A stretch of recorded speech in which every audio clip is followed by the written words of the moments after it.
FTP நேயருக்கு வணக்கம். இன்று நம்முடன் ஐயா ரவீந்திரன் சார் இருந்திருக்கார். சார் வணக்கம் சார். வணக்கம் சார். நேற்று திமுக இல்லாத இந்தியா கூட்டணி மீட்டிங் நடந்திருக்கு. அதுக்கு முந்தின நாள் சீமான் ரொம்ப கடுமையாக காங்கிரஸை சாட்டியிருக்காரு.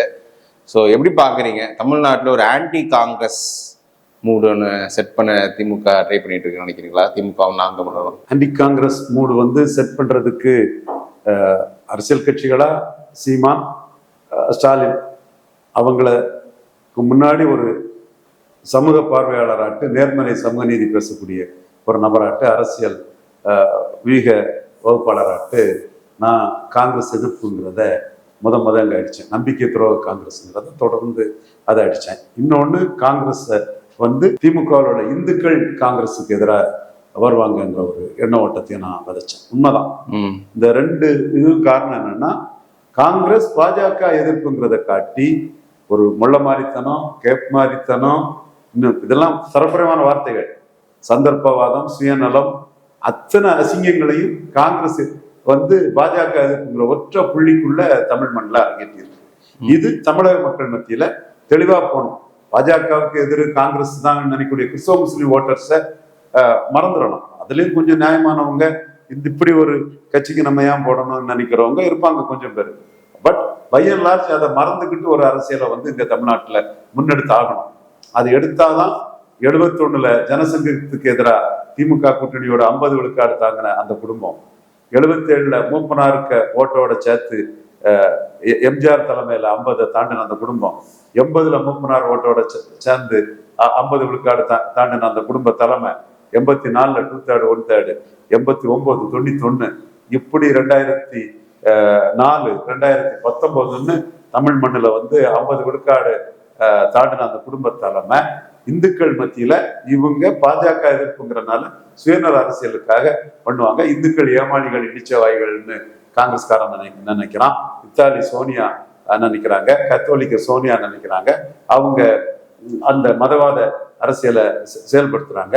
அவங்க கூட்டணிக்குள்ள இன்னைக்கு முஸ்லீம் லீக் 3 எம்எல்ஏ கலைஞரோட தோத்தாங்க, 3 பேரும் முஸ்லீம் கேண்டிடேட், 2 எம்எல்ஏ இப்போ ஜெயித்தாங்க, 2 பேரும் முஸ்லீம் கேண்டிடேட். ஷாஜகான் நம்ம நண்பர், அது வேற விஷயம். நவாஸ் கனி நம்ம நண்பர், அது வேற விஷயம். பட் உங்க கட்சி 1 எம்பி அதுவும் முஸ்லீம், 2 எம்எல்ஏ 2 முஸ்லீம். நீங்க இந்த காலகட்டத்தில் விட்ட 2 4 7 கேண்டிடேட் முஸ்லீம் கேண்டிடேட். இதை வச்சுக்கிட்டு பாஜகவை மதமாதன்னு சொல்ற ஒரு அரசியலை முன்னெடுக்கிறாங்க. இந்த மாதிரிப்பட்ட ஒரு அரசியலை முன்னெடுத்தனாலதான் யூபியில பாஜக வளர்ந்தது, பீகார்ல பாஜக வளர்ந்தது. இன்னைக்கு இங்க பாஜக வளரக்கூடிய ஒரு சூழ்நிலை மிக சிரமத்துலதான் இருக்கு. நான் அதை மறுக்க வரல. அதை வெண்ண திரண்டு வரும்போது தயிர் காடியை உடைச்சது மாதிரி 2026 நம்ம அண்ணாமலையை முன்னிறுத்தணும், அல்ல அண்ணாமலைகிட்ட ஸ்ட்ராட்டஜி கொடுக்கணுங்கிறதுல அவங்க தவறு பண்ணி அது பின்னடை சந்திச்சு. ஆனா அந்த உணர்வுகள் மக்கள் மத்தியில இருக்குது. இதுதான் காங்கிரஸை வீழ்த்தக்கூடிய ஒரு உணர்வாட்டு மக்கள் மத்தியில இருக்குது. அது பூதாகரமா உருவாகி இந்த 71 77 2004 என்னமா நடக்காதுங்கிற லெவல்ல இந்துக்களோட ஒரு கோபம் காங்கிரஸை வரும் 2029 மக்களவை தேர்தலில் காலி பண்ணணும்னு நான் உறுதியா நம்புறேன். சார். இல்லை சார், இப்போ திமுகவை டிச் பண்ணிட்டு மதசார்பன்மைன்னு சொல்லிட்டு அவங்க தாவேக்காவோட போறது தொடர்ந்து இந்திரா காந்தி குடும்பத்துக்கே வாக்களிக்கக்கூடிய தமிழ் சமூகங்கள், எல்லா சமூகம் ஓட்டு அந்த குடும்பத்துக்கு. கருணாநிதி எம்ஜிஆர் கிடைச்ச ஓட்டு, இந்திரா காந்தி கிடைச்ச ஓட்டு அதிகம். அப்படின்ற போது இந்த தமிழ் மக்கள் இந்த திமுகவை டிஷ் பண்ணிட்டு போனதை ஒரு இஷ்யூ எடுத்துக்காதா? இதை எடுத்து கொண்டு போறதுதான் முத 71 2004 மாதிரி எல்லாம் இல்லாம அந்த குடும்ப தலைமைக்கு தமிழ்நாட்டில் முத ஒரு அடியை கொடுக்க முடியும். அதற்கான ஒரு வாய்ப்புகள் வந்திருக்கு. எல்லாரும் எல்லா காலமும் ஒரே மாதிரி இருக்க முடியாது. அந்த வகையில ஆல்பா ஜெனரேஷன், ஜெனரேஷன், இந்த இதுக்கெல்லாம் இருக்காங்க இல்லையா, மில்லேனியத்துக்கு அடுத்தால உள்ள அந்த கோஷ்டிகள், அந்த யங்ஸ்டர்ஸ் மத்தியில இந்த ஒரு துரோகம் ஒரு எதிர்மறையா பார்க்கப்படக்கூடிய பட்சத்துல ராகுல் காந்தி தலைமை இங்க தோல்வியை தடுவோம்ங்கிறதா எதிர்பார்ப்பு. இதுவரை அந்த குடும்ப தலைமை தோல்வியை தடுவல்ல. இப்போ முத அந்த குடும்ப தலைமை 2029 தோல்வியை தழுவக்கூடிய ஒரு சூழ்நிலையை உருவாக்கணும். அதற்கு அவங்கள தோற்கடிக்கணுங்கிற எண்ணம் கொண்ட அனைவரும் அர்ப்பணிப்புணர்வோட செயல்படணும். மக்கள் மத்தியில் அந்த கருத்துக்களை கொண்டு போறதுல பெரிய வெற்றி பெற முடியும். முத அந்த கருத்தை விதைச்சது 2026 சட்டமன்ற தேர்தல் முடிஞ்சதும் காங்கிரஸ் செய்த துரோகத்தை கடுமையா விமர்சி பண்ணது நம்ம ஆர்டி டீம்ல இருந்தா நம்ம பண்ணணும். இப்போ நாம் தமிழர் கட்சி அவங்க ட்ரெடிஷனலாட்டே 2009 இன அழிப்பை மீறி வந்தவங்க. அப்போ கூட நாம சொன்னோம் கலைஞர் வந்து கிறிஸ்டின் முஸ்லீம் கன்சல்டேஷன்ல 25 சீட் வரை ஜெயித்து பாருணும், 27 ஜெயித்தாரு. ஞாபகம் இருக்குன்னு நினைக்கிறேன். தமிழர் மணியனும் நான் கலந்துகிட்ட ஒரு இதுல நான் ஏசியூரும் அரசியல்வாதி எல்லாம் மக்களோட இருக்கிறவன், கலைஞர் இந்த இடத்துக்குள்ள சீரோவாயிருவாருன்னு தமிழர் மணின்னு சொன்னாரு. கிறிஸ்டின் முஸ்லீம் கன்சல்டேஷன் அவங்கள காப்பாற்றி கொடுத்துருவோம்னு சொன்னேன். அந்த இடத்துக்குள்ள கிறிஸ்டின் முஸ்லீம் கன்சல்டேஷனை வந்து நாம் தமிழர் புரியணும். அவங்க ஈழ மக்களை அழிப்புல இருந்து வந்த ஒரு கட்சி, பிணத்துல இருந்து பிரசவிச்சவங்க எல்லாம் பெருமையா சொல்றாங்க, அதை நம்ம பாராட்டுறோம். ஆனா அந்த அவங்க வந்து இவங்க எப்படி கன்சால்டேட் ஆவாங்க அரசியல் களத்துக்குள்ள? அவங்க ஈழ பிரச்சனையை முன்னெடுத்து நின்னாங்களா? சோனியா காந்தி தலைமைக்கு 2009 வாக்களிச்சாங்களான்னா இவங்க அதை பார்க்கணுங்கிறதா என்னோட ஒரு பார்வை. இல்ல, இப்போ நாம் தமிழர் வந்து இந்த எதிர்ப்பை முன்னெடுக்கிறதால இப்ப மாணிக்கம் தாகூர்ல விமர்சிக்கிறாரு. அனிதா ராதாகிருஷ்ணன் வந்தவொடனே அவருக்கு ஏதோ போட்டு பெரிய ஆஃபர் கிடைச்சிருக்கும், அதனால வேண்டிய பேசிட்டு இருக்காரு அப்படின்னு ஒரு விமர்சனத்து மாணிக்கம் தாகூர் இருக்காரு. ஸோ நாம் தமிழர் வந்து ஒரு திமுக எதிர்ப்பையே ரொம்ப உக்கிரமா பண்ண ஒரு கட்சி வந்து இப்போ திமுக இப்படி ஏமாறுவாங்க எனக்கு தெரியும், திமுகவே சாஃப்ட்வேர் அவர் அடிச்சுட்டு நீங்க ஏமாந்து நிக்கிறீங்க அப்படின்னு சொல்லிட்டு காங்கிரஸ் அக்ரஸிவா எடுக்கிறது எப்படி அந்த மக்கள் பார்ப்பாங்க? இல்ல ஆக்சுவலா வந்து 2009 நாம் தமிழர் வந்து காங்கிரஸை தான் பலகீனப்படுத்த முடிஞ்சது. இங்க வந்து 15 தொகுதியில 8 தொகுதி காங்கிரஸ் தோத்து போனாங்க. தமிழ்நாட்டுக்குள்ள மெஜாரிட்டி தொகுதி தோத்து போனாங்க. அவங்க திருநெல்வேலியில எல்லாம் ரொம்ப குறைஞ்ச ஓட்டுல தான் ராமசுப்பு ஜெயித்தாரு. திமுகவை அவங்க பெருசா அன்னைக்கு பலகீனப்படுத்த முடியல. அப்பவே அவங்க வந்து மக்கள் மத்தியில வந்து குற்றவாளி திமுக இல்ல, சூழ்நிலையில இந்திய ஒரு அரசமைப்புக்குள்ள இவ்வளவுக்கு தான் திமுக செயல்பட முடியும். குற்றவாளி ராஜீவ்காந்தி குடும்பம் தான், பிரியங்கா காந்தி அவங்க தான் குற்றவாளி, அவங்களோட பழிவாங்க நடவடிக்கை தான் இதுங்கிறத தமிழக மக்கள் உணர்ந்திருந்தாங்க அன்னைக்கு. அந்த இஷ்யூ 2009 வந்து சீமானோட பிரச்சாரம் காங்கிரஸுக்கு எதிராக தான் எஃபெக்ட் ஆச்சே தவிர திமுகவுக்கு எதிராக எஃபெக்ட் ஆகல. திமுக வந்து பொள்ளாச்சி, கரூர், தென் சென்னை ஏதோ 3 தொகுதி மட்டும்தான் தோத்தாங்க. மீதி அவங்க எக்கச்சக்க தொகுதி திமுக ஜெயித்து வந்துட்டாங்க. ஸோ அது காங்கிரஸுக்கு எதிராக ஒரு எஃபெக்ட் ஆச்சு. அந்த இது மீண்டும் காங்கிரஸுக்கு எதிராக அவங்களோட அந்த துரோக செயல் வந்து அது பாஜகவை மையமா வச்சு பதவியில ஒட்டிட்டு இருக்கக்கூடிய செயல் வந்து எப்படி இன்னைக்கு வெஸ்ட் பெங்கால்ல காங்கிரஸ் வந்து 3 விழுக்காடு ஓட்டு, அது முஸ்லீம் ஓட்டு, 2 முஸ்லீம் தான், 2 பேர் தான் ஜெயித்திருக்காங்க, 2 பேரும் இஸ்லாமிய சகோதரர்கள். அதே மாதிரி அஸ்ஸாம்ல 19 சீட்டு ஜெயித்திருக்காங்க, 18 பேர் முஸ்லீம், 1 வந்து ரிசர்வ் தொகுதியில ஒரு முஸ்லீம் ஆதரவு ஜெயித்தது. அடுத்தால உசுடு தொகுதியில புதுச்சேரியில வந்து அவங்க கட்சி வாக்குகளை தாவேக்காட்டை இழந்துட்டாங்க. இப்ப நானா தான் சொல்றேன், காங்கிரஸுக்கு ஓட்டுங்கிறது இல்லை. இவரு ஜோதிமணி, மாணிக் தாகூர் எல்லாத்துக்கும் சேர்ந்து 1 விழுக்காடு தான் இருந்தது. இந்த புத்திக்கு எப்படி இவங்க ஓட்டு வந்து திமுக வந்திருக்காது இந்த கிட்ட புத்திக்கு. அப்போ 1 விழுக்காடு ஓட்டு தான் திமுகவுக்கு. அந்த 1 விழுக்காடு தாவேக்காக போயிருக்கு. 35 விழுக்காடு தாவேக்காக இருக்குது இல்ல, அதுலதான் காங்கிரஸ் ஓட்டு இருக்குது. அதுல பெரும்பகுதி காங்கிரஸ் ஓட்டு தான். அப்போ தாவேக்கா திமுகவுக்குள்ளது 1 விழுக்காடு ஓட்டு தான். சீமான் வந்து 4 மடங்கு பெரிய தலைவர் காங்கிரஸை விட. காங்கிரஸ் 3 வந்து ரெக்கார்டிக்கலா காட்டுது, அது திமுகவால வந்ததுதான். திமுக மற்றபடி காங்கிரஸ் ஓட்டு 1 விழுக்காடு தான் உண்டு, அதுக்கு மேல இல்லவே இல்லை. அது ஜோதிமணிக்கு மனசாட்சிக்கு தெரியும். அதனாலதான் ஜோதிமணியில ஒரு பதற்றம் இருக்குது. நாளைக்கு பார்லிமெண்ட் என்ன ஆகுமோங்கிற பதற்றம் ஜோதிமணி போன்றவங்க மத்தியில இருக்குது. ஸோ காங்கிரஸ் வந்து திமுக கூட 50 தாண்டிச்சு, அதிமுகவோட 50 தாண்டிச்சுன்னு சொல்லும்போது தாவேகா கூட 40ஓட நிறுத்திடணும். இதுதான் இன்னைக்கு உள்ள ஒரு வியூகமா இருக்குது. அதுக்கு கீழே கூட காங்கிரஸ் போகலாம். அது காங்கிரஸ் தொகுதிகளில் 2009 வாங்கினதை விட மறுநாடி 29 வாங்கலாம். ஸோ காங்கிரஸ் வந்து ஒரு மோசமான பொசிஷன்ல தமிழ் மண்ணுக்குள்ள வந்துடுச்சு. ஓகே சார், இந்த இந்தியா கூட்டணி 2023 உருவான போது அப்போ கூட்டணி கட்சிகளாக இருந்த அரவிந்த் கெஜ்ரிவால், மம்தா பானர்ஜி, ஸ்டாலின், நிதிஷ்குமார் கூட அன்னைக்கு அந்த கூட்டணி ஸ்டார்டிங்ல இருந்தாரு, பினராயி விஜயன், இவங்கெல்லாம் முதலமைச்சர்களாக இருந்தாங்க. இன்னைக்கு வந்து ஒரு 3 வருடங்கள் கழிச்சு பார்க்கும்போது அரவிந்த் கெஜ்ரிவால் அதிகாரத்தில் இறந்துட்டாரு, மம்தா பானர்ஜி அதிகாரத்தை இறந்துட்டாங்க, ஸ்டாலின் அதிகாரத்தை இறந்துட்டாரு, பினராயி விஜயன் அதே அதிகாரத்தை இறந்துட்டாங்க. நிதிஷ்குமார் வந்து பிஜேபி போய் அவரு இப்போ அதிகாரத்தில் இல்லை. காங்கிரஸ் ஒரு கட்சி இருக்குது, கட்சி இருக்கு, பட் அவர் சீஃப் மினிஸ்டர் இல்லை. ஓகே, பட் காங்கிரஸ் கூடுதலா ஒரு இந்த கர்நாடகாவில் ஜெயிச்சிருக்காங்க, தெலுங்கானா ஜெயிச்சிருக்காங்க, இப்போ கேரளா ஜெயிச்சிருக்காங்க. ஸோ இந்த இந்த 3 வருடங்கள் பார்த்தீங்கன்னா இந்த கூட்டணி கட்சிகளின் பலம் குறைஞ்சு காங்கிரஸ் பலம் ஏறுதுன்னு நினைக்கிறீங்களா? இல்லை, அது ஒட்டுமொத்தமாட்டே அவங்க பலம் இழக்கிறாங்க, அதுதான் உண்மை. இப்போ காங்கிரஸ் நான் சொன்ன மாதிரி வெஸ்ட் பெங்காலில் 3 விழுக்காடு ஓட்டு, 2 முஸ்லீம் எம்எல்ஏ தான். அஸ்ஸாம்லையும் இனிமேல் அவங்க பாஜக பிடிக்கக்கூடிய லெவலில் போயிட்டாங்க. இந்துக்கள் அவங்கள அஸ்ஸாம்லையும் கைவிட்டுட்டாங்க காங்கிரஸை. வெஸ்ட் பெங்காலில் இந்துக்கள் கைவிட்டுட்டாங்க. புதுச்சேரியில உசுடுனி ஒரு தொகுதியில தான் இவர் நாராயணசாமி நல்லா நக்கல் அடிக்கிறார். மாணிக் தாகூர் அந்த மாதிரி நக்கல் அடிக்கணும், ஏன்னா 5 சீட்டு தான் வந்தது. பட் அவர் கொறடா இருக்கனால, ராகுலுக்கு குட்புக்கில் இருக்கனால நக்கல் அடிக்கல. நாராயணசாமி நல்லா நக்கல் அடிக்கிறார். ராகுலுக்கு ஒன்றும் இல்லைங்கிறத புதுச்சேரியில காட்டுறாரு. அந்த ஓட்டெல்லாம் இவங்க தாவேக்கா போல தாவேக்காவுக்கு போயிட்டு அந்த ஓட்டு. ஸோ இப்போ அவங்க கேரளாவில் மட்டும் சதீஷன் ஆதரவில் ஜெயித்திருக்காங்க, சதீஷன் இமேஜில் ஜெயித்திருக்காங்க. இதை தாண்டி காங்கிரஸ் என்னத்தை சாதிச்சிட்டு தெலுங்கானா ஜெயிச்சிருக்கு, இப்போ கர்நாடகா ஜெயிச்சிருக்கு. கர்நாடகா ஜெயித்தது உண்மை, தெலுங்கானா ஜெயித்திருக்குது.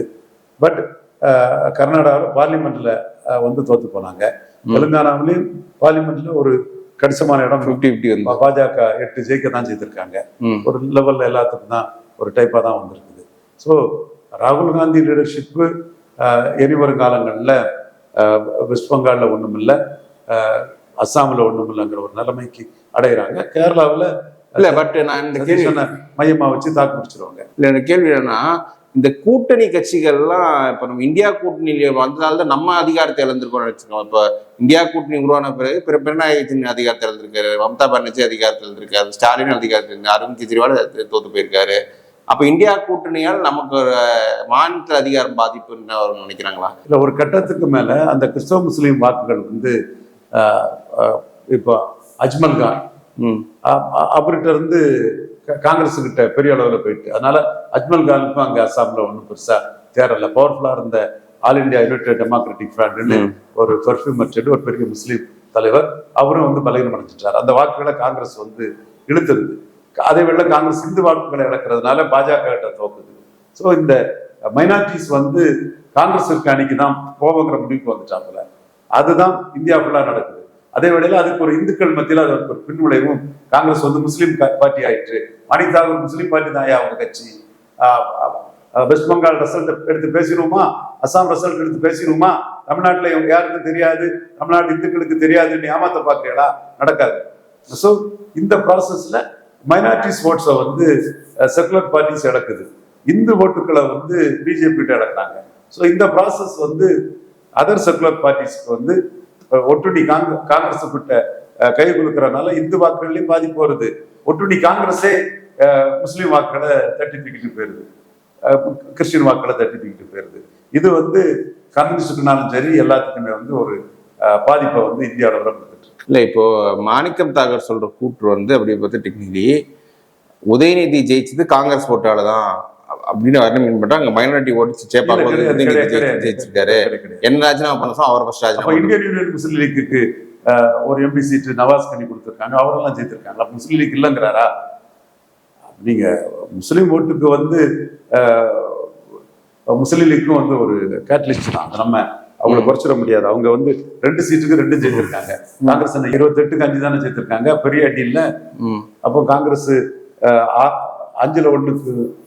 5-1 ஒண்ணுக்கும் குறைவால ஜெயித்திருக்காங்க. விடுதலை சிறுத்தைகள் 8க்கு 2 ஜெயித்துட்டாங்க, 4-1 ஜெயித்துட்டாங்க. முஸ்லீம் லீக் 2 ஜெயித்துட்டாங்க. மற்ற கட்சிகள் ஒரு 25% ஜெயிக்கிறாங்கல்ல. நீங்க 15 விழுக்காடு கூட கரெக்டா காங்கிரஸ் ஜெயிக்கலையே. அப்போ காங்கிரஸுக்கு தானே பின்னடைவு ஜாஸ்தி. அப்போ உங்க ஓட்டெல்லாம் தாவேக்கு போனதுனால தானே இந்த நிலைமை. திமுக அணிக்குள்ள காங்கிரஸ் விட்டு 1 விழுக்காடு தான். இப்போ காங்கிரஸ்ல உள்ள மாநில நிர்வாகி தாவேக்காவில் சேர்றாரு. அப்ப நீ எல்லாம் தூசு புல்லுன்னு தாவேக்காரன் அடிச்சுட்டு போயிட்டானே, நான் வேணுகோபால்கிட்டையும் ராகுல்கிட்டையும் டீல் பண்ணிக்குவேன், மாணிக் தாகூர் மற்றவெல்லாம் எங்களுக்கு நத்திங், ஸ்டேட் காங்கிரஸ் எங்களுக்கு நத்திங்கிற மற்ற பாணிக்கு வந்துட்டான. காரணம் காங்கிரஸ் இல்லாமலே அந்த ஓட்டு தாவேக்காட்ட வந்துட்டு. மாணிக் தாகூர் ஸ்டாலின் இருக்கும்போதே அந்த ஓட்டு இங்க வந்துட்டு, ஜோதிமணி ஸ்டாலின் இருக்கும்போதே அந்த ஓட்டு இங்க வந்துட்டு, செல்வ பிறந்தகை ஸ்டாலின் இருக்கும்போதே அந்த ஓட்டு இங்க வந்துட்டு. அதுக்கப்புறம் அந்த ஓட்டுக்கு எப்படி மரியாதை கொடுப்பாப்ல? இல்ல மரியாதை கொடுக்கறேன்னா அப்புறம் அந்த ஓட்டு தானே இப்ப ராஜ்யசபா கொடுத்துருக்காரு. அது 5 எம்எல்ஏக்கு ராஜ்யசபா கொடுத்துருக்காரு. ஓட்டுங்கிறது அவர்கிட்ட வந்து தெரியும். இப்போ இந்த நம்பர்ஸ் தொடர்ந்து எனக்கு கிடைக்கிற தகவல் வந்து அவங்க அந்த இடைத்தேர்தலில் கூட அம்பாசமுத்திரம் போன்ற தொகுதிகள் கேட்கறாங்கன்ற மாதிரி தகவல் காங்கிரஸ் கேட்குது என்ற தகவல் வருது. ஸோ அவங்க வந்து அப்போ ஓட்டு இழந்துட்டாங்கன்ற போது அவங்க இப்போ வரும் உள்ளாட்சி தேர்தலையும் சரி இடைத்தேர்தல் பாக்கியம் பண்ணுவாங்கல்ல. கண்டிப்பா பார்கெயின் பண்ணாதான் செய்வாங்க. அம்பாசமுத்திரம் காங்கிரஸ் கேட்பாங்க, நாங்க நின்ன தொகுதி எங்களுக்கு கொடுங்க, மற்ற தொகுதி நீங்க எடுத்துடுங்கன்னு கேட்கத்தான் செய்வாங்க. அந்த மாதிரி எல்லாம் பிரச்சனை வரும். அப்ப ஆதவ அர்ஜுனா சொல்ற மாதிரி 25% மேலே நாங்க தான் ஜெயிப்போம் அப்படின்னு சொல்லிட்டு சவால்ல எப்படி காங்கிரஸுக்கும் தாவேக்காவுக்கும் சீட் ஷேரிங் அப்படின்னு பார்க்கணும். அல்ல காங்கிரஸ் எந்த அளவுக்கு விட்டு கொடுத்து போறான், தாவேக்கா எப்படி விட்டு கொடுத்து போறாங்கிறத நம்ம முதல்ல பார்த்தாகணும். இதுல சமீபத்தில் நான் திமுகவை சேர்ந்த தென் மாவட்டத்தை சேர்ந்த திமுக முன்னாள் அமைச்சர் ஒருத்தர் பேசும்போது அவரு வெற்றி பெற்றிருந்தார் எம்எல்ஏவா. அவரே சொல்றாரு அவங்க வந்து 2 மந்திரிக்காக எங்க தாவேக்கோட போனோம், நாங்க 2 மந்திரிக்காக பாஜகவோட போனா என்ன தப்பு அப்படின்னு கேட்டாரு. நான் நீங்க ஜெயிச்சதே உங்க தொகுதியில் முஸ்லீம் ஓட்டுல தான், நீங்க போயிட்டு அந்த ஓட்டு வேணும், நாங்க போனாலும் முஸ்லீம் ஓட்டு எங்களுக்கு ஓட்டு விட்டுப்போம். 99 வாஜ்பாய் எடுக்கும்போது போட்டாங்க, திமுகவுக்கான முஸ்லீம் ஓட்டு, அது திமுக எங்களை எடுக்க முடியும். அது உண்மைன்னு தான் நான் பாக்குறேன். ஏன்னா ட்ரெடிஷ்னல் முஸ்லீம் தான் போட்டிருக்காங்க. மற்றபடி முஸ்லீம் லீக்குக்கே வந்து 3 சீட்டா 2 சீட்டா குறைச்சதுலே அந்த கெமிஸ்ட்ரி போயிட்டு காங்கிரஸ்ல உள்ளவங்களும் வந்து ராகுல் காந்தி ஸ்டாலின் கூட்டம் இல்லாததுல அந்த கெமிஸ்ட்ரி போயிட்டு, ஸோ திமுக எடுத்த 31 விழுக்காடு வாக்குல 1 விழுக்காடு தான் காங்கிரஸ் ஓட்டு இருக்கும். விடுதலை சிறுத்தைகள் ஓட்டு ரொம்ப குறைவா தான் இருக்கும். அப்போ நீங்க கூட்டணி கட்சிகள் ஓட்டுங்கிறது எல்லாமே அண்ணாரிவாரத்துக்கு எதிராக சாபம் போட்டுட்டு தான் போனாங்க. சீட்டு குறைஞ்சிட்டு அது குறைஞ்சிடுச்சு, சிரிக்கிறேன் அழுறேன் சிரிக்கிறேன்னு சொல்லிட்டு தான் போனாங்க. ஸோ அந்த விழுந்த ஓட்டு வந்து திமுக ஓட்டு தான் சொல்லும் போது 77ல் 24.8 விழுக்காடு ஓட்டு கலைஞர் தலைமைக்கு எடுத்தாங்க, 2ஆம் இடம் வந்தாங்க. அதுக்கு பிறகு திமுக வந்து சுமார் ஒரு 30 விழுக்காடு பலத்துல தான் இருந்துட்டு இருந்தாங்க. ஒரு 25 விழுக்காடு வாக்குங்கிற பலத்தை வந்து 2014 இறங்கினாங்க. அப்ப இன்னைக்கு வந்து திமுகவுக்கு வந்து 25-30 விழுக்காடு பலம் வாக்கு இருக்கும். அப்ப இந்த 31 விழுக்காடு பலத்துக்குள்ள கூட்டணி கட்சிகளுக்கு ஓட்டுங்கிறது ரொம்ப ரொம்ப மினிமம். ஏன்னா உங்க ஓட்டை நீங்க தாவேக்காவுக்கு அனுப்பி வச்சுட்டீங்க. தாவேக்காவுக்கு காங்கிரஸ் ஓட்டு போகாம காங்கிரஸுக்கு எப்படி 35 வரும்? காங்கிரஸ் எல்லாம் 1 விழுக்காடு ஓட்டு தான் அங்க கான்ட்ரிபியூட் பண்ணியிருப்பாங்க. ஸோ அந்த திமுக பிரமுகர் வந்து நியாயமான பிரமுகரா இருக்கிறாரு, அவர் யதார்த்த களத்தை தெரிஞ்சவரா இருக்கிறாரு. அடுத்து திமுக எப்படி வெற்றி கோட்டுக்கு வர முடியுங்கிறத புரிஞ்ச ஒரு பிராக்டிகல் பொலிட்டிஷனா இருக்கிறாரு. அவரோட கணிப்பு சரின்னு தான் பாக்குறேன். திமுகவுக்கு ஆதரவான முஸ்லிம்கள் தான் திமுக ஓட்டு போட்டிருக்காங்களே தவிர காங்கிரஸ் வச்சு அந்த ஆதரவான முஸ்லிம்களே போடல. ஆதரவான முஸ்லிம்களே பாஜக போனா எப்படி போடுவாங்க? பாஜக போனாலும் எப்படி போடுவாங்கன்னு தான் வந்து 99ல ஒரு குறிப்பிடத்தக்க அளவு நின்னாங்கன்னு சொல்றாருல்ல, அந்த அளவு குறிப்பிடத்தக்க அளவு நிற்பாங்க. எனக்கு இவங்களை வச்சு தோத்தாச்சு, இவங்களை வச்சு ஜெயிக்க முடியுங்கிற சூழல் இல்லை. தோத்த விகிதத்துல தோத்த பிறகு கொஞ்சம் நஞ்சம் இருந்த ஓட்டுகளையும் காங்கிரஸ், முஸ்லீம் லீக், இசிகா, சிபிஎம், சிபிஐ, மதிமுக எல்லாம் தூக்கிட்டு போயிட்டாங்க. அது போன பிறகு மதிமுக போன லிஸ்ட்ல நான் வச்சுட்டேன். மதிமுகவையும் போன பிறகு இன்னும் அவங்க இருந்தே தோத்த பிறகு அந்த ஓட்டை நம்பி நம்ம எப்படி ஜெயிக்க முடியும்? அதுல திமுக உணர்வுல கலைஞர் மகன் ஜெயிக்கணுங்கிற உணர்வுல உதயசூரியன் ஜெயிக்கணுங்கிற உணர்வுல ட்ரெடிஷனலா இருக்கக்கூடிய முஸ்லிம்கள் மட்டும் நிற்பாங்க. அப்படிதான் அதுல போக முடியுமே தவிர மீதி என்ன அதை வந்து டிசைடிங் ஃபேக்டர் ஓட்டாட்டு 3 எலெக்ஷன்ல வாஜ்பாயை எதிர்த்து மோடியை எதிர்த்து ஜெயித்தது மாதிரி ஜெயித்துக்கிட்டு 4வது தேர்தலில் தோத்த பிறகும் அந்த ஓட்டை நம்பி நம்ம பயணிக்கிறது வந்து திராவிட முன்னேற்ற கழகத்துக்கு பலனளிக்காது. அதுல ஸ்டாலின் மேல, திராவிட இயக்கத்துக்கு மேல, கலைஞர் மேல பற்றுதல் உள்ள முஸ்லிம்ஸ் நிற்பாங்கிறதோட, அதை பற்றுதல் உள்ள கிறிஸ்டின்ஸ் நிற்பாங்கிறதோட ஒரு குறிப்பிடத்தக்க அளவு நிற்பாங்க. போட்டதே திமுக மேல பற்றுதல் உள்ள முஸ்லீமும் கிறிஸ்டின்ஸ் தான், மற்றவெல்லாம் ஓடிட்டான் அந்த எண்ணத்தோட களமாடுறதுதான் திராவிட முன்னேற்ற கழகத்துக்கு பலன் அளிக்கின்றது என்னோட பார்வை. ஓகே, சரி, அவங்க களமாடினா இப்ப பாஜக வந்து அண்ணாமலை இல்லாத பாஜக என்ன பெருசா கான்ட்ரிபியூட் பண்ண முடியும்? கண்டிப்பா பாஜக வந்து பெருசா கான்ட்ரிபியூட் பண்ண முடியாது. பாஜக வந்து பலகீனம் அடைஞ்சிடுச்சு, சுயநலவாதிகளால பலகீனம் அடைஞ்சிடுச்சு, சுயநலவாதிகளால பலகீனம் அடைஞ்சிட்டு இந்த சுயநலவாதிகள் எந்த பிரயோஜனம் இல்லாதவங்கிறத நம்ம மோடிக்கே ரிப்போர்ட் பண்ணிட்டோம். அண்ணாமலை நீக்கக்கூடாதுன்னு நாம கடுமையா ஃபைட் பண்ணோம். அண்ணாமலை நீக்கக்கூடாது, நீக்கினா அது டெட்ரிமெண்டலா போகுங்கிறத ஃபைட் பண்ணோம். 3% தான் ஓட்டுக்கு தான் சீட்டு கொடுத்துருக்காரு எடப்பாடின்னு சொன்னோம். அதே 3% ஓட்டு தான் வந்திருக்குது, ஒரு சீட்டு தான் ஜெயித்திருக்கு. பொன் ராதாகிருஷ்ணனை கேண்டிடேட்டா போடாத சூழ்நிலையில கன்னியாகுமரி டிஸ்ட்ரிக்ட்லயே போலரைசேஷன் வராம பாஜக 3வது போயிட்டு கன்னியாகுமரி டிஸ்ட்ரிக்ட்லயே. அது இப்படி ஒரு நிலைமை எதிர்பார்த்துக்க முடியாது. பேக்கிங் உள்ள காங்கிரஸ் பாஜக காரம்னா அண்ணாமலையும் அடுத்து பொன்னாரம் தான். இந்த இடத்துக்குள்ள பொன்னாரையும் ஓரம் கட்டினதுல ரொம்ப மோசமா போயிட்டு, நல்ல வேளை 3வது போன மயிலாப்பூர்ல டெபாசிட் காப்பாற்றப்பட்டுச்சு, ஏதோ நல்ல புண்ணியத்துல காப்பாற்றப்பட்டிருக்கு, அது பெரிய விஷயம் தான். இந்த அளவுக்கு ஒரு பின்னடைவை பாஜக சந்திச்சிருச்சு. பாஜக வந்து எப்போதும் இல்லாத பலகீனத்துல இப்போது இருக்குங்கிறதா உண்மை. காரணம் அதுக்கு உள்ள சுயநலவாத தலைமைகள், சுயநலவாதிகள் தான் அது காரணம். பேராசை, கட்சி நன்மை இல்லாம தனக்கு என்ன தான் எல்லாம் தனக்கு ஏதாவது ஒரு செல்வாக்கும் கிடையாது, ஒரு மண்ணும் கிடையாது, ஆனா தனக்கு ஏதாவது வாங்கிடணும், அனுபவிச்சிடணும், இதுதான். இதுல வந்து இப்போ சீமான் அக்ரெசிவா டிராவல் பண்றதுல இப்ப காங்கிரஸ் எதிர்த்து ஸ்ட்ராங்கா எடுத்து டிராவல் பண்ண சீமானுக்கு என்ன லாபம் கிடைக்கும் நினைக்கிறீங்க? சீமானுக்கு ஆன்டி காங்கிரஸ் தான் அவருக்கு கை கொடுக்கும். இப்போ நீங்க அவரு ஆன்டி காங்கிரஸை வந்து அவருக்கு கடுமையா எடுத்துட்டு போறதுதான் அவருக்கு பலன் நினைக்கும். ஏன்னா அந்த இடத்த வந்து இன்னொருத்தர் தமிழ்நாட்டுக்குள்ள எடுக்கல, ப்ரோ காங்கிரஸா தான் விஜய் திமுக எடுத்துட்டாங்களே, டிஎம்கே ஆன்டி காங்கிரஸ் ஃபுல்லா எடுக்கல. ஓகே, நேற்று ஒரு செய்தி தொடர்பாளர் வந்தாரு, காங்கிரஸுக்கு ஆதரவா தானே உள்ள இருந்தாரு திமுகவில். ஒரு சில செய்தி தொடர்பாளர் காங்கிரஸுக்கு எதிராட்டம் பேசுறாங்க. இல்ல எனக்கு அதையும் புரியுது. ஏன்னா இப்ப நம்ம வெளில இருந்து பார்க்க நமக்கே தெரியுது, காங்கிரஸ் திமுக ஒரு பார்கெனிங் ஆப்ஷனா தான் யூஸ் பண்றாங்க. திமுக காட்டி டிவிகே கிட்ட அவங்க நினைச்ச சாதிச்சுக்கணும்னு நினைக்கிறாங்க அப்படின்னு தெரியுது. அப்ப அதுக்கான ஸ்பேஸ் ஏன் கொடுக்குது? உதயநிதி ஸ்டாலின் வந்து கட் அண்ட் ரைட்டா வந்து இனிமேல் காங்கிரஸ் போகக்கூடாது, நம்ம மறக்கவே கூடாது காங்கிரஸ் பண்ண துரோகத்தை அப்படின்னு சொல்றாரு. ஸோ திமுக அவுட் ரைட்டா அந்த டோரை ஏன் க்ளோஸ் பண்ண வச்சிருக்காங்க? ஒரு விழுக்காடு வாக்கு மட்டுமே டிரான்ஸ்ஃபர் பண்ண மாணித்தாரெல்லாம் ஒரு சப்பையா நினைக்கிறாங்க, ஒரு ஆளாட்டே நினைக்கல, விஜய் எதிரியா நினைக்கிறாங்க. அப்போ விஜய்கிட்ட காங்கிரஸ் பார்கெனிங் கூடட்டுன்னு நினைக்கிறாங்க. அப்படிதான் நம்ம இதை எடுக்க வேண்டியது. காங்கிரஸ் திமுக காட்டி தான் பார்கெயின் பண்ண முடியும்னு ஜோதிமணி நினைக்கிறாங்க. ஆனா அந்த அளவுக்கு அப்படி ஒரு பார்கெனிங் இது வந்து சோனியா மல்லிகார்ஜுன கார்கே மூலமா இருக்குங்கிற ஒரு தோட்டத்தையும் செல்வ பெருந்தகை கொடுக்குறாரு. செல்வ பெருந்தகை இன்னைக்கு தலைவரா செல்வ பெருந்தகைய மாணித்தாவுக்கு தூக்கி போட முடியாதது காரணம் டிஎம்கே மென்டாலிட்டி உள்ள சோனியா, மல்லிகார்ஜுன கார்கே இவங்கெல்லாம் செல்வ பெருந்தகைக்கு ஒரு ஆதரவு வலயத்துல இருக்கிறதும், செல்வ பெருந்தகை அந்த திமுக லிங்க வந்து அவர் மெயின்டைன் பண்ணிட்டு போறதும் ஒரு ஆப்ஷனாட்டு கூட அவங்க எடுக்கிறாங்க. திமுகவுக்கு நடந்த இந்த ஒரு ட்ரீட்மெண்ட்டை பத்தி ஏன் மற்ற இந்தியா கூட்டணி கட்சி கேள்வி அனுப்பல? இல்ல, அது வந்து சிவசேனா வந்து திமுக போன டிவிக்கு வந்துட்டாங்க அப்படின்னு சொல்ற மாதிரி சிம்பிளா தொடர்ச்சி போகிறாங்க. அவங்களுக்குள்ள லாபம் தான் முக்கியம். இதே சிவசேனா வந்து பாஜக கூட கூட்டணிக்கு இருந்த கட்சி தான். அவங்களுக்கு அங்க பாஜகவை இன்னைக்கு எய்த்தாகிறதுக்கு காங்கிரஸ் தேவை. இவரை உத்தவ் தாக்கரே காலி பண்ணது ராகுல் காந்தி தான், அந்த கெமிஸ்ட்ரியை காலி பண்ணி. பட் அவங்களுக்கு வந்து பாஜக அதிகாரத்தில் இருக்கும்போது பாஜக நேரடி எதிரியா இருக்கக்கூடிய இடத்துக்குள்ள உத்தவ் தாக்கரேக்கு தேவை. பாஜக நேரடி எதிரியா இருக்கக்கூடிய இடத்துல காங்கிரஸுக்கு 3% ஓட்டு மம்தா பானர்ஜிக்கு தேவை. தன்னோட டேக்ஸுக்கு காங்கிரஸ் வந்து அகிலேஷ் யாதவுக்கு தேவை. பாஜகவை நிதிஷா எதிர்க்கிறதுக்கு காங்கிரஸ் வந்து தேஜஸ்விக்கு தேவை. இப்ப இந்த காங்கிரஸ் தேவை இல்லைங்கிற இடத்துல இருக்கிறது வந்து ஹேமந்த் சோரனுக்கு மட்டும்தான்.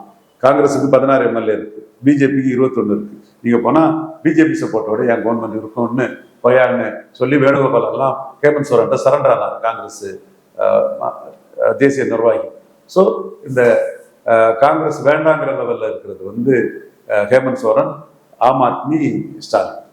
ஆனா ஸ்டாலின் தரப்பு வந்து வேண்டாங்கிறத உடனே சொல்லலை. காரணம் சொன்னா நீங்க ஏற்கனவே பிஜேபி கூட கள்ளவரம் இருந்தீங்கன்னு திருப்பி தாக்குவாங்க. சரி, என்னத்துக்கு கொஞ்சம் நாளாகி அது நேச்சுரல் கோல்ஸ் வரட்டு முடிஞ்சு போட்டுன்னு நினைக்கிறேன். இப்போ இன்கேஸ் இப்போ பிஜேபி திமுக கூட்டணி நோக்கி அவங்க ஒரு இன்ட்ரெஸ்ட் இருந்தாங்கன்னா, இப்போ அடுத்து இப்போ நயனார் மாநில தலைவர் மாற்றப்படுவார்னு டாக் இருக்கு. புதிய மாநில தலைவர் ஒரு இஸ்லாமியரோ இல்லாட்டி கன்னியாகுமரி இந்த முறை ஒரு கிறிஸ்டின் நாடாவோட கேண்டிடேட் போட வாய்ப்பு இருக்கா? இல்லை, பாஜக என்ன செய்யறக்கான்னு தெரியல. தலைவர் மாற்றத்துக்காக பல முயற்சிகள் நடக்குது, எனக்கே தெரியுது. அதுல அந்த தலைவர் மாற்றம்னு சொல்லக்கூடியவங்க வந்து உள்ளாட்சி தேர்தலில் தனிச்சு நின்று நம்ம ஜெயித்து காட்டணும், கட்சி விழுந்துட்டுங்கிறத மாற்றி காட்டணும், கட்சி ஒன்றும் இல்லை 2 எம்பி சீட்டு கூட தகுதி இல்லாத கட்சிங்கிற நிலைமைக்கு நாம போயிட்டோங்கிற நிலைமையை மாற்றி ஒரு 6 எம்பி சீட்டுக்கு தகுதியான ஒரு கட்சிங்கிறத காட்டணும்னு ஆர்எஸ்எஸ் பின்னணியில் உள்ள தலைவர்கள் வந்து ஒரு சில இளைஞர்களும் தலைமைக்கு அதை அணுகிறாங்க. ட்ரெடிஷனல் ஆர்எஸ்எஸ் பின்னணியில பேக்கிங் உள்ள ஒரு தலைவரும் ஒரு சில இளைஞர்களும் வந்து உள்ளாட்சி தேர்தலில் நம்ம இதுவரை இல்லாத ஒரு வெற்றியை பெற்றுட்டோம்னா தான் 29 நமக்கு ஒரு 6 எம்பியாவது வாங்க முடியும். அல்லது நம்மளை 2 எம்பிக்கு நம்மளை சுருக்கிடுவாங்க. கண்டிப்பா அதுல சுயநலவாதிகளுக்கு எம்பி டிக்கெட் இருக்காது. அப்பவும் தனக்கு ஒரு எம்பி டிக்கெட் கிடைச்சா போதுன்னு தலைகள் இருப்பாங்க சுயநலவாதிகள், அவங்களுக்கு இருக்காது.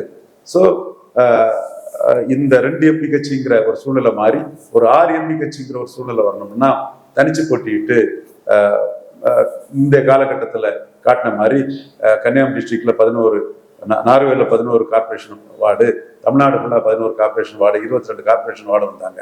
அந்த மாதிரி இப்போ எல்லா இடமும் கார்பரேஷன்ல கேண்டிடேட் போட்டு பாஜக வந்து ஒரு 30 கார்பரேஷன் வார்டு வந்துட்டாங்கன்னா இந்த கட்சி 5-6 எம்பிக்கு தகுதி உள்ள கட்சிங்கிறத RSSல இருந்து தங்களோட அர்ப்பணிப்பை செய்து பல வழக்குகளை சந்திச்ச இந்த இயக்கத்துல உள்ளவங்க வந்து இன்னைக்கு இயக்கம் வந்து நிற்கணுங்கிற எண்ண ஓட்டத்துல உணர்வுபூர்வமா அதுல நிற்கிறாங்க. தலைமைக்கு அதை அணுகிறாங்க.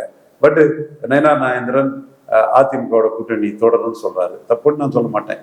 அதுவும் தலைமை கூட்டணி முறிக்காதது வரை அவர் ஏன் கூட்டணி அவரு முறிக்கணும்? அவரே கூட்டணிக்காக நியமிக்கப்பட்ட தலைவர் தான் நயனார் நாகேந்திரன். இல்ல இப்போ மாணிக்கம் தாகூர் வந்து ஒரு கிளைம், பாஜக தான் திமுக அதிமுக போஸ்ட் போல் அலையன்ஸ் நெகோசியேட் பண்ணாங்க, டெல்லி இருந்து பாஜக தலைவர் பேசினாருன்னு சொல்லி ஒரு கிளைம் வைக்கிறாரு. இது அண்ணாமலை மாநில தலைவர் தான் மாணிக்கம் தாகூருக்கு ஒரு ஃபிட்டிங் ரிப்ளை கொடுத்துருப்பாரு. பட் பாஜக தமிழ்நாடு பாஜக யாருமே மாணிக்கம் தாகூர் பதிலே பேசலையே. அவங்க வந்து கட்சிக்குள்ள தங்களோட பொசிஷனை பார்ப்பாங்க. அதைத்தான் பார்த்து எதையாவது சொல்லி எடுத்து தங்களுக்கு ஒரு இடத்த பார்க்கலாம்னு நினைப்பாங்களே தவிர மோடி பிரதமர் ஆகுறதுக்கு 29ங்கிறதுக்காக ஒரு துரும்ப கூட தூக்கி போட மாட்டாங்க. மோடி ஃபார் PM 2029 நாம தான் ரிஸ்க் எடுத்து இப்போ பல வியூகங்களையும் பல இதுகளையும் செய்துட்டு இருக்கமே தவிர இவங்க வந்து கட்சிக்குள்ள இருந்துட்டு தங்களுக்கு என்ன லாபம் கிடைக்குங்கிறத மட்டுமே சுயநலமா செஞ்சுப்பாங்க. ஓகே சார், இவ்வளோ தூரம் கேள்வி ரொம்ப நன்றி சார். Thank you sir.